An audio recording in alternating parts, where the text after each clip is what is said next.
অনেক ক্ষেত্রে আমরা মজা করে একটা কথা বলি যে ছলে বলে কৌশলে আমাদের উন্নতি প্রয়োজন।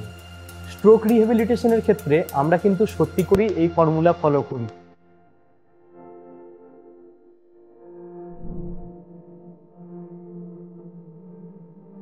ছলে বলে কৌশলে রোগীর উন্নতির চেষ্টা করা হয়। কিভাবে?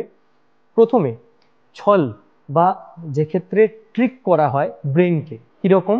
একটা মিরর থেরাপির পাশে দাঁড়িয়ে রুগী তার নর্মাল হাত দিয়ে কাজ করেন, সেটা আয়নায় দেখেন এবং ভাবেন তার খারাপ হাতও কাজ করছে। এটা ব্রেনের প্রতি ছল করা হয়, কিন্তু ব্রেন এই ট্রিকের মাধ্যমে উন্নতি সম্ভব হয়। রুগীর ব্রেন ভাবেন যে আমার অসুস্থ দিকের হাতেও কাজ ফিরছে। দুই হচ্ছে বলে।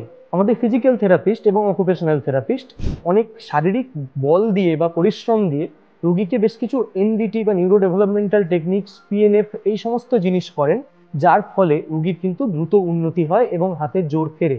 এবং কৌশলের মাধ্যমে আমরা রুগীর যে হাতে স্প্যাস্টিসিটি থাকে, খুব বেশি টান থাকে, প্রচণ্ড হাত, অনেক ক্ষেত্রে রুগীর দেখবেন হাত ফিক্স হয়ে আছে, সেই জায়গার যে মাসেলগুলো তার জন্য দায়ী, সেই কৌশলের মাধ্যমে সেই মাসেলগুলোতে বোটক্স বা ফেনল ইনজেকশন দিয়ে তার স্প্যাস্টিসিটি কমাই বা ওষুধ দিয়ে তার স্প্যাস্টিসিটি কমাই।